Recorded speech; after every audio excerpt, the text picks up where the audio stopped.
안녕하세요. 백두산 금융연구소의 백두산입니다. 6월 28일 화요일 오후 6시 48분입니다.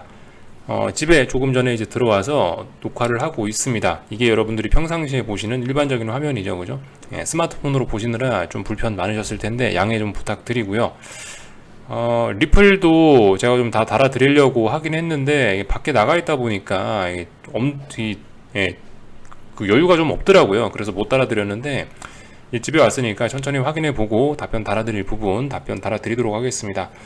밖에 나가 있느라 조금 진행이 좀 소홀했어요. 앞으로는 정상적으로 잘 해보도록 하겠습니다. 일단 미국장 일단 그래서 오늘 평상시대로 이제 마감한 거 내용 살펴볼게요. 일단 미국장 분위기가 별로 좋지는 않았었죠. 뭐 특별한 이슈가 있어서 안 좋다라기보다는 유가와 금리가 다시 슬슬 고개를 드니까 미국 증시가 안 좋아졌다라고 일단 저는 그렇게 보고 있고, 그런 점들로 인해서 미국 증시가 안 좋았는데 오늘 일단 아시아장과 현재 유럽 같은 경우는 일단 분위기가 좋은 상황이긴 합니다. 그죠? 뭐 이럴 수도 있어요. 그러니까 아직까지 시장은 계속 반등하려고 하긴 하고 있습니다. 근데 이 어느 정도 좀 그 시간적인 제한을 좀 걸어놓고 움직이고 있는 측면이 있죠. 그러니까 제가 표현이 좀 어색했을 수도 있는데, 시간적인 제한이라 말씀드리는 거는 수요일 날 밤에 PCE 발표가 있다고요. 그게 미국 물가 지표인데 그 물가 지표를 기다리고 있다라고 이렇게 언론에서 쓰고 있으니까 그죠? 일단 그 물가 지표 발표 이후에 시장이 어떤 큰 방향성을 결정할 수 있다, 이런 식으로 우리가 해석을 할 수 있지 않겠습니까? 그죠? 일반적으로. 그죠? 그러면은 어쨌든 그 이벤트가 있기 전까지는 이렇게 혼조한 모습도 충분히 가능하다. 뭐 좀 더 오르는 거 이상하지 않죠. 개인적으로 일단 뭐 그렇게 보고 있어요. 오늘 뭐 특별한 이슈가 있고 그런 것 같진 않았고, 그죠? 장중에 특별한 이슈가 있고 그런 것 같진 않았고, 중국 같은 경우는 뭐 방역 완화 기대가 뭐 요렇게 하면서 뭐 조금 더 올랐다라고 하는데, 하여튼 눈에 띄는 이슈는 없었다라는 거, 그죠? 눈에 띄는 이슈는 뭐다? 수요일 날 PC 물가지표와 파월의장 연설이 있다는 거, 요것만 기억하시면 될 것 같아요. 특별한 이슈 없는 가운데 미국은 하락했지만 뭐 아시아 증시는 좋았다, 유럽도 좋고 있다, 뭐 이런 모습이죠. 그래서 뭐 말씀드렸다시피 반등 흐름이 이어지고 있는 가운데 미국 증시가 안 좋았으니까 개파락 출발하거나 뭐 혹은 뭐 살짝 갭상승 출발해갖고 뭐 조금 더 오르거나 뭐 이런 모습들, 특별히 이상할 거 없습니다. 반등 진행 중이고 추세대로 잘 가고 있어요. 큰 하락 추세 중에 지금은 이제 반등이 진행되고 있는 건데 그 반등이 잘 진행되고 있다라는 거, 그죠? 이 정도로 보면 될 것 같고요. 그러니까 대응보다 일단 가만히 있자라고요. 이렇게 일단 말씀을 드리고 있습니다. 하락 포지션 중이니까, 하락 추세가 진행 중이니까 하락 포지션을 홀딩하는 게 맞겠죠, 그죠? 중장기적으로 보실 분들은요. 근데 뭐 예를 들어 제가 현금을 가지고 있는 사람이거나 아니면 뭐 주식을 갖고 있는 분이라거나 뭐 이런 분들 같은 경우는 지금 자리에서 반등 조금 올라오고 있는데 여기서 뭔가 할 거는 없어 보인다는 거죠. 그러니까 특별히 할 거 없는 가운데 그냥 가만히 있자라고 이렇게 이야기를 해드리고 있습니다. 반등이 멈추면 어딘가로 방향을 전환할 수 있으니 멈췄을 때 잘하자라는 이야기를 드리고 있어요. 그죠? 이 정도까지 체크를 했고, 그리고 중국 증시부터 좀 하나하나 살펴볼까 합니다. 자, 중국 증시가 말씀드렸다시피 제가 이걸 살펴보는 이유가 있어요. 여러분들과 중국 증시 살펴보는 이유가, 중국 증시 같은 경우는 지난번에 하락의 대장이었어요. 그러니까 지난번에 하락의 대장, 이 하락 추세의 대장이었는데, 그래서 전 세계에서 가장 많이 빠졌는데, 여기에 다양한 이유가 있었죠. 뭐 상해 봉쇄 이런 것도 있었고, 뭐 경제 둔화 뭐 이런 것도 있었고, 미국의 긴축 우려 이런 것도 있었고, 하여튼 복합적인 악재로 인해서 중국 증시가 세계에서 제일 많이 빠졌단 말이죠. 하락장인데 세계에서 제일 많이 빠졌어요. 그렇다는 이야기는 반등할 때가 되면은 가장 많이 반등할 수 있고 반등의 대장이 될 수도 있다라는 걸 의미할 수도 있거든요. 물론 꼭 그런 건 아니지만 그렇게 볼 수도 있다. 근데 하필 이번에 실제로 보니까 세계 증시 중에 가장 반등 시도도 빨랐고 반등폭도 가장 큰 것처럼 지금 일단 보이고 있습니다. 그래서 저는 얘를 어떤 뭐 반등의 대장 뭐 이런 걸로 좀 보고 있고요. 중국을 그래서 어떤 분위기 메이커 정도로서의 역할로 보고 있는 거예요. 뭐 이런 표현들 쓰죠. 탄광 속의 카나리아 혹은 뭐 신호등과 같은 그런 역할로서 중국 증시를 보고 있는 거예요. 중국 증시 같은 경우 지금 이렇게 보시면은 제가 말씀드렸던 아주 중요한 자리가 일단 여기 정도까지 되는데, 어디를 저항으로 잡을까 저도 좀 굉장히 좀 고민을 하긴 했는데 여기 어딘가를 잡는 게 맞긴 맞는 것 같더라고요. 일단 뭐 여기까지 일단 더 올라올 수 있다라고 일단 개인적으로 보고 있고, 지금 중국 증시 같은 경우는 이게 지난 4거래일 동안 급등을 하고 있는데, 이게 어떤 일반적인 어떤 길고 멀리 가기 위한 이런 모습은 좀 아닌 것 같다라는 생각이 듭니다. 약간 이게 상승의 스타일이 좀 슈팅성, 개인적으로 급등성이죠. 이런 거는요. 갈수록 기울기가 가팔라지면서 오르잖아요. 이런 거 같은 경우는 일단은 이 중장기적인 상승이 나오진 않겠구나. 이런 거 해놓고 중장기적인 상승이 나올까? 일단 그런 의심 정도는 하고 있어요. 이런 상승이 더군다나 어떤 중요한 저항을 앞두고 이런 상승이 정말 중장기적인 상승이 우호적이진 않을 거라 생각한다고요. 이 자리가 중요한 저항인데 급등해버리면 차익 실현 매물만 나오게 되거든요. 이런 자리는 오랜 시간에 걸쳐서 거래량을 많이 내면서 요 위에 있는 저항들을 많이 매물을 소화해야 안전하게 넘어갈 수 있는 데인데 일단 이렇게 들이대고 있다는 게 별로 일단 좋아 보이진 않는다라는 거 말씀드리고, 비교적 급하게 오르고 있습니다. 그죠? 이벤트, PC 발표, PC, 수요일날 PC와 파워르장 연설을 앞두고 좀 굉장히 좀 강력하게 오르고 있긴 한데, 물론 이제 더 오른다라고 보는 게 맞습니다. 그죠? 오버슈팅이니까 무조건 내일 꺾일 거야. 이렇게 이야기하기 어려워요. 아직 음봉 하나 안 나왔습니다. 하락한 적도 없고요. 상해종합. 그렇기 때문에 이게 지금 당장 꺾인다는 이야기는 할 수 없지만 분명히 더 올라가긴 더 올라갈 거예요. 그렇다라고 보긴 맞긴 맞는데, 근데 이렇게 움직이는 게 중장기적으로 봤을 때는 죽으려고 이렇게 움직이는 거 아니냐라는 생각을 개인적으로 좀 해봤다는 거죠. 그리고 이 제가 좀 전에 밑밥 깔아놨다시피 이 중국 증시가 어떤 세계 증시의 어떤 그 신호등 혹은 대장의 역할, 뭐 탄광 속의 카나리아 이런 표현을 드렸는데, 탄광 속의 카나리아, 신호등과 같은 이런 중국 증시 상해종합이 이게 만약에 급등으로 이렇게 쥐어짜는 듯한, 상승의 끝을 쥐어짜는 듯한 이런 모습이 나온다면은 세계 증시의 반등도 얼마 안 남지 세계 증시의 반등도 조만간 끝나지 않을까라는 걸 추측은 해볼 수 있지 않을까, 이런 걸 보면서요. 그런 이야기를 좀 드리고 싶습니다. 말씀드렸다시피 제가 계속 제 영상에서 저의 일종의 저의 투자 철학 같은 그런 건데, 이 모든 어떤 투기 자산, 어떤 그 사람의 심리가 개입이 되는 그런 모든 자산 가격의 기본적인 논리는 전 이렇다고 봐요. 투매에서 시작을 해가지고 오버슈팅으로 시세가 끝난다고요. 모두가 공포에 빠져서 주식을 팔면은 투매가 나오게 되는데, 모두가 투매를 하면 절대 다음에 주식은 빠지지 않죠. 이때 바닥이 나오고, 이때 바닥이 나오면 계속 오릅니다. 언제까지? 모두가 주식을 좋다고 해가지고 사갖고 이 주식이 급등해가지고 오버슈팅을 주기 전까지 계속 오릅니다. 그래서 제가 이야기해드리는 게, 모든 시세는 투매에서 시작해서 오버슈팅으로 끝난다라고 마치 이걸 이제 어떤 사실인 것처럼 그렇게 제가 이제 이야기를 해드리는데, 굉장히 중요하다라고 저는 이게 생각을 하는 부분인데요. 이런 관점에서, 그죠? 이런 관점에서 중국 증시가 단기적으로 솔직히 좀 많이 좀 빠지긴 했었죠. 그러니까 투매가 나왔었고, 투매가 나오니까 귀신같이 이제 더 이상 주식 팔 사람이 없어지니까 주식이 오르기 시작하고, 지금 같은 경우는 솔직히 좀 다소 좀 과한 이런 슈팅성이 나오는 게 아닌가. 지금 조심해야 될 자리란 말이죠. 예를 들면 저항이 있고, 아무튼간 이 고점과 고점, 저점과 저점이 자꾸 낮아지고 있는, 더군다나 이 긴축이고 경기 침체고 이런 우려가 진행되고 있는 가운데 이런 모습이 나온다면 이거는 좀, 그죠? 개인적으로는 굉장히 부담스러운 것이라고 생각을 합니다. 그래서 이렇게 오버슈팅성이 나온다는 게 조만간 이거 방향을 꺾겠다는 것이 아니냐라고 이렇게 좀 보고 있다는 거죠. 그래서 그런 차원에서 좀 중국 증시를 이야기해 봤어요. 물론 말씀드렸다시피 더 오를 수 있고요. 그리고 지표는 수요일날 밤에 발표되기 때문에 내일도 더 오를 수 있는 여지가 충분히 있는 거겠죠. 말씀드렸다시피 제가 이거 오버슈팅 끼가 난다라고 해서 오버슈팅 끼가 나니까 당장 저기다 대고 숏배팅을 해야지, 이건 아니라는 거죠. 그죠? 말씀드렸다시피 반등이 멈춰야죠. 이 반등 흐름이 멈추는 걸 확인하고 이제 움직여야 되는데, 이건 멈추는 게 아니기 때문에, 그렇기 때문에 저 같으면 일단 계속 가만히 있을 거라고요. 언젠가 멈추는 그걸 확인하는 날까지. 아니면 최소한 여기서 음봉이 나오거나 하락 마감을 하거나, 그러면 이제 제가 움직일지 몰라도 그 전까지는 가만히 있겠다라는 거예요. 일단 올라가는 거 인정해주고, 중국 증시가 이렇게 오르는 게 말이 되냐라고 하면서 그걸 거부를 하는 게 아니고, 이렇게 오르는구나, 그냥 있는 그대로 그냥 받아들이면서 더 오를 수 있다고 봐주자고요. 그게 일단 맞는 것 같다라는 거. 하여튼 전 세계가 그래서 신나게 오르고 있는 가운데 중국 증시가 대장이니까, 중국이 반등의 대장으로 나오고 있으니까 이렇게 좀 이야기를 드려봤습니다. 위안화 같은 걸 봐도 사실 그렇죠. 여러분들 위안화를 봐도 그래요. 중국 증시 같은 경우는 이제 말씀드렸다시피 그 주식시장은 굉장히 시가총액이 작은 금융시장의 일부에 불과하다고요. 금융시장이 전체가 있으면 시가총액이 뭐가 제일 커요? 채권시장이 당연히 제일 큽니다.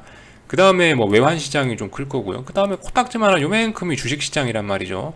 그러니까 뭐예요? 어떤 세력들의 진짜 의도, 진짜 어떤 세계적인 금융시장의 방향성은 채권이나 이 환율 시장이 쥐고 있는 거고, 채권이나 환율 시장이 어떻게 움직이냐에 따라서 그 결과로서 주식 시장이 어떻게 반응을 하는 거라고 일단 저는 그렇게 보는 사람이거든요.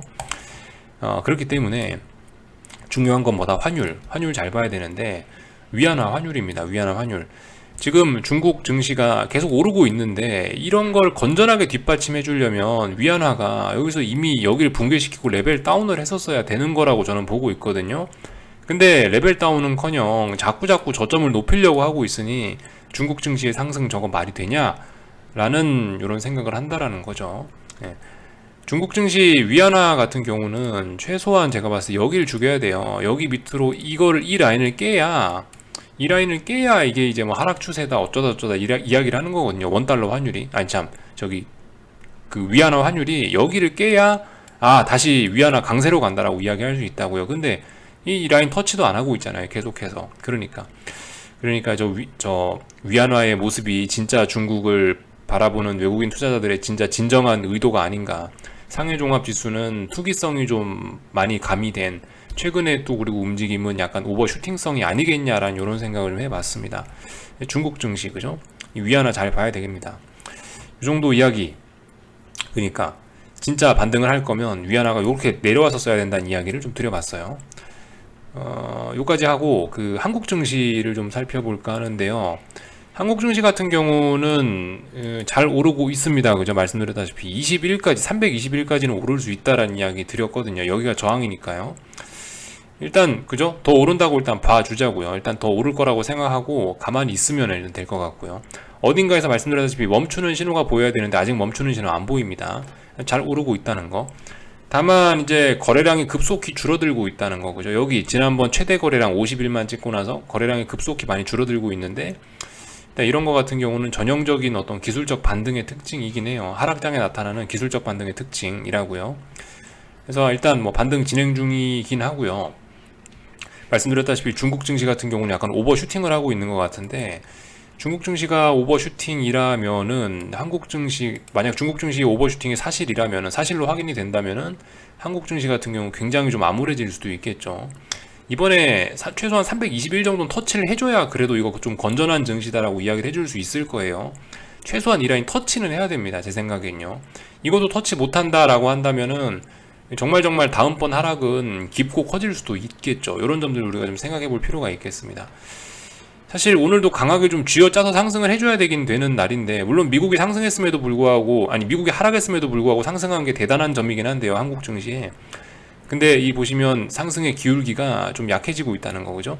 중국은 어떤 식으로 오르나요? 중국은 딱 이러면서 약간 좀 기울기가 가파르게 올라가고 있는데, 한국 증시는 약간 좀 둥근 천장 비스무리하게 약간 지금 뭐죠? 최근 3거래일 동안 상승세가 좀 둔화되고 있긴 하죠. 이런 점들.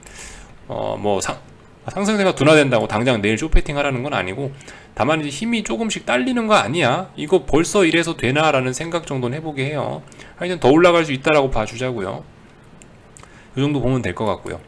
삼성전자도 그죠? 오늘 6만원 정도 터치 해줬어야 좀 될 것 같은데, 6만원 중요한 저항이죠. 근데 6만원 부근에도 지금 잘 못 오고 있어서 이래저래 한국 증시, 세계 증시가 반등하고 있으니 지도 따라가고 있긴 한데 좀 상당히 많이 불안한 점들이 눈에 띕니다. 삼성전자 같은 경우도 그죠? 보시면 거래량 굉장히 많이 줄어들고 있죠. 네. 전형적인 어떤 기술적 반등의 특징일 수 있어요. 그죠? 이런 자리에서는 차라리 이 증시가 진짜 강하게 오르려면 거래량이 막 엄청나게 터져주면서 올라오는 게 더 좋을 수가 있을 텐데, 하여튼 이런 측면이 좀 일단 한국 증시에 별로 안 좋아 보이긴 합니다. 별로 좋아 보이는 면이 없긴 해요. 코스닥 같은 경우는 오늘 일단은 이 반등을 일시정지 정도는 해줬다라고 봅니다. 저는요. 반등 일시정지. 일단 오늘 음봉이 나왔죠. 오늘 음봉에 하락 마감했으니까 내일 확인해 보세요. 내일도 만약에 여기 코스닥 선물이 1110짜리를 못 넘어가고 여기서 또 밀린다면은, 그렇다면 내일 종가 정도 보셔서 뭐 쇼패팅을 또 해볼 수 있는 그런 근거가 생기기도 할 겁니다. 하루 정도 하락하는 건 전 일시정지, 또 오를 거야 라고 봐주고요. 보통 2, 3거래일 이상 멈추면은, 보통 3거래일 이상 멈추게 되면은 그러면은 그거는 좀 일단 의미를 좀 더 강하게 부여하는 면이 있어요. 하루 정도는 멈출 수 있다고요. 근데 하루 더 멈춰서 3거래일 동안 여기서 정체하게 되면 이거는 방향성이 좀 상실됐다라고 개인적으로 보고 있어요. 그래서 3거래일 동안 방향성 상실됐으면 어딘가 붕괴되면 아래로 가는 거고 어딘가 돌판짝하면 위로 가는 거고, 그죠? 이렇게 생각할 수가 있겠다라는 거. 하여튼 잘 오르고 있는 코스피와 달리 코스닥이 힘이 먼저 빠지고 있다는 거는 좀 굉장히 안 좋은 점이긴 할 겁니다. 그만큼 시장 분위기가 안 좋다라는 반증일지도 모르겠어요. 시장 분위기 좋았으면 코스닥이 더 강하게 많이 치고 올라갔을 텐데 코스닥 시장 반등도 좀 약하다는 게 한국 증시 이래저래 많이 불안해 보이긴 합니다. 근데 그렇다라고 해서 뭐 당장 내일부터 시장이 폭락한다 그런 건 아니죠. 그죠? 말씀드렸다시피 그 어느 정도 시간 제한이 걸려 있다고요. PC 발표와 파월의장 연설이 수요일 밤에 있기 때문에 이제 그 전까지는 그래도 뭐 큰 움직임은 없지 않을까 싶긴 한데 일단 그죠? 그 와중에 저런 불안함들이 보인다라고 말씀을 좀 드리긴 한 거고요. 원달러 환율 봐도 사실 아직까지 시장은 더 오를 수 있다라고 봅니다. 증시 더 오를 수 있다라고 봐요. 1289원 넘어가야 이제 다시 증시가 빠질 수 있는 거겠죠. 저는 일단 개인적으로 그렇게 보고 있고, 이 자리가 더 중요합니다. 6월 13일 날 시가 1281원짜리는 지켜주는 게 사실 가장 좋죠. 물론 좀 붕괴돼도 어쩔 수 없긴 한데 저는 개인적으로 일단 이렇게 박스권 보고 있어요. 81원, 89원 이렇게 박스권 보고 있습니다. 요 안에 있을 때는 뭐 일단 중립적으로 보겠는데 요거 밑에 붕괴되면은 증시 더 강하게 오를 수 있다. 89원 돌파한 차 가면 이제 증시 위험하다. 이런 식으로 일단 이야기할게요. 아무튼 아직까지 어떤 중요한 지지선을 깨진 않았고 이런 모습이 계속 지속된다면 시장의 불안감은 계속 지속되긴 할 겁니다. 특별히 이상한 거 없습니다. 전고점 자리 이렇게 있었고요. 전고점 자리 돌파 한 장 했다가 매물대에 맞아서 조정 나오고 있는 모습. 그 와중에 조정의 폭이 너무 깊지도 않고 아직까지는 잘 진행되고 있어요. 조정의 폭이 그다지 깊은 게 아니죠. 이 정도면요. 그냥 가볍게 쉬는 정도입니다. 내일은 81원짜리 지지력 테스트 다시 할 것 같네요. 일단 이 정도. 그러니까 전반적으로 지금 제가 뭐 딱히 점검해 드릴 만한 내용이 없습니다. 그냥 지금은 관망하거나 뭐 지켜보는 게 가장 좋을 것 같아요. 그렇다고 지금 와서 상방으로 추격하기도 굉장히 그죠? 악재들이 계속 진행 중이잖아요. 악재들이 진행 중이고 뭐 달러 강세, 뭐 금리 강세, 유가 강세 이런 거 진행 중인데 3고잖아요. 3고 고금리, 고유가 또 뭐 있죠? 하여튼 그렇게 3고 이런 게 환율까지 이런 것들이 진행 중인데 어떻게 이게 코스피 같은 거 상방으로 쉽게 베팅할 수 있겠느냐 생각해 볼 필요가 있겠죠. 이 정도 이야기를 좀 드렸고요. 그래서 오늘 밤에도 특별한 이슈 없습니다. 그래서 오늘 밤에 특별한 이슈 없고 모두 PC 발표를 또 기다린다고 아마 언론에서 그런 이야기를 할 텐데요.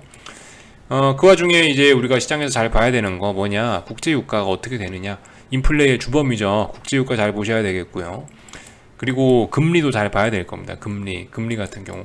근데 사실 어젯밤에 이미 금리하고 달러가 중요한 저항들을 다 돌파 한창 해버리는 바람에 일단 증시의 우호적인 분위기는 좀 많이 사라진 측면이 있습니다. 요거 금리죠? 잠깐만요. 이게 왜 이렇게 나오냐? 금리 잠깐 보시면은 아이고. 금리를 보시면 이렇다고요. 금리를 보시면 여길 돌파한 장 한순간 이미 시장 분위기는 안 좋아지기 시작하는 거라고 일단 좀 보고 있거든요. 3.14짜리 여기 근데 돌파한 장 해갖고 지금 잘 올라가고 있죠. 이거 오늘 밤에도 이러면 증시 분위기 안 좋을 수 있겠죠. 이거 생각해 보셔야 되겠고, 국제유가 같은 경우는 108달러 돌파한 차 가면 하방 경직성 매우 강해진다라 이야기 해드렸는데 이미 뭐 110달러 선이면은 그죠? 이 115달러 정도까지는 수월하게 오를 수도 있고 이런 점들이 이제 증시를 불안하게 할 수도 있습니다. 그래서 이런 이야기 정도 드려봤고요. 오늘 밤 미국 증시는 무엇을 할 거냐? 어제 만들어 놓은 음봉 있죠? 이걸 이제 테스트를 하겠죠. 이 음봉의 신뢰도가 얼마나 되는지 테스트할 겁니다. 뭐 어제의 고점 S&P 3,950 정도 되는 자리고 시가 뭐 3,910 정도 자리 되는데 이런 자리들의 어떤 저항을 테스트하지 않을까 싶습니다. 테스트했는데 저항을 인식하고 다시 3,900 밑으로 내려오면 그러면은 이제 반등은 사실상 끝났다라고 봐야 되겠죠. 오늘 보셔야 될 게 이런 거예요. 지금 S&P 같은 경우는 3,900이 굉장히 중요한 자리입니다. 3,900. 오늘 밤에 그래서 저항 누적시키는지 이 위쪽에 어제의 가격대에서 저항을 누적시키는지 보셔야 되고 저항 누적시킨 데다 3,900까지 붕괴시키면은 이 새벽 시간에 일어나셔가지고 뭐 S&P 같은 경우 숏배팅을 해볼 수도 있는 그런 근거가 충분히 생기기도 합니다. PC 발표 보기도 전에 이미 3,900이 붕괴가 돼버리면은 그죠? 그러면 시장의 의지가 굉장히 없는 거라고요. 상승하겠다는 의지가 없다라고 보고 저 같으면은 베팅도 할 수 있을 거. 예. 저 같으면 베팅을 해보겠습니다. 3,900이 만약 오늘 붕괴된다면요. 이런 것들. 나스닥 같은 경우는 저항 확인 중이죠. 예, S&P와 그림이 약간 다릅니다. 12,200이 중요한 저항이고요.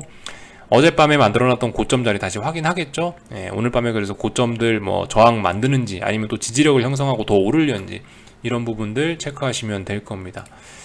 빅스 관점에서도 한 번씩 아무튼 보셔야 돼요. 그죠? 빅스 관점에서는 어떻습니까? 지금 여기 어딘가에 약한 뭔가 있는 거예요. 27 자리에 뭔가 약한 어떤 지지력 같은 게 지금 살짝 눈에 보이고 있어요. 살짝. 아주 살짝 있어요. 오늘 밤에 양봉으로 살려내면 이 지지력이 좀 강해질 수 있습니다. 근데 사실 지금 저 같은 경우는 27의 지지력이 살짝 있지만 이걸 지지력이 있다라고 본다기보다는 오늘 밤도 더 죽는 게 자연스러울 거다라고 일단 보고 있어요. 죽는 게 자연스러운 날인데 만약 오늘 밤에 이게 살아난다라면은 근데 시장 분위기는 확 살아나겠죠, 그죠? 빅스는 확 살아날 수 있습니다. 빅스가 살아나면 증시에는 안 좋은 바람이 불 수 있겠죠. 이런 점들 생각하시면 될 것 같습니다. 그래서 뭐 전반적으로 이런저런 이야기들을 좀 드려봤고요. 네, 하여튼 좀 요즘에 좀 일이 좀 바빠가지고 약간 좀 신경을 좀 못 썼던 것 같습니다. 리플 같은 거 이제 좀 확인하고요. 이따가 내일부터는 또 다시 정상적으로 영상 진행 잘 해보도록 하겠습니다.